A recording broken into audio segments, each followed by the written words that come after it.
So you're not going to get just a standard view like you're used to in the web UI. You're going to get 3 different ways to view your cameras and your video feed. So we'll talk about the basic view and the color view and the studio view in just a second here. So first, you'll have your basic view. This is what you'll open up the software to and what you'll be used to. This is a preview of our color dropper, which I'll shout out right away. Color correction is one of the biggest issues when trying to control multiple cameras. If you're mixing in a different brand of camera, I would use Hive Studio because that'll allow you to kind of cross use different brands, third-party cameras with PTZOptics cameras. But with Horizon, you're going to be limited to the Move 4K or the Link 4K. But here in this image, you'll see pictures of droppers. So color correction is a huge issue that people are always trying to figure out and solve.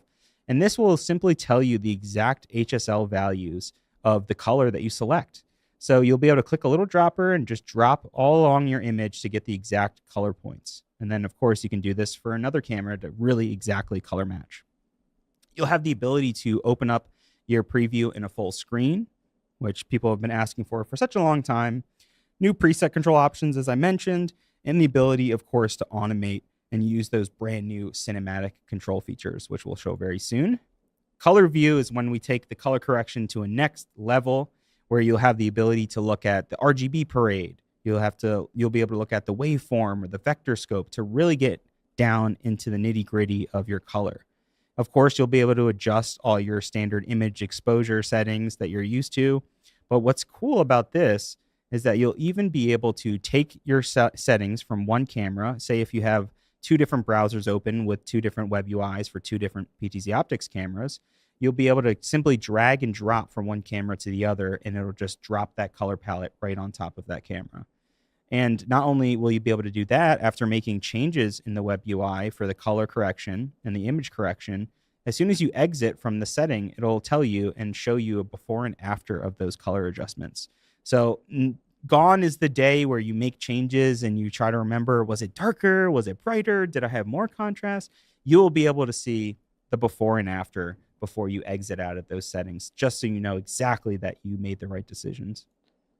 Now, the studio view is where we're listening to everybody and we're integrating AI into our web interface. The ability to create auto presets is something that I'm really excited about. And as you can see here on the 2 images, what the studio view will allow you to do is search for people inside of the frame. So we have great voice tracking beta that has been out that, as we mentioned in the very beginning. Oh, thank you, iCast. I appreciate that. I appreciate that a lot.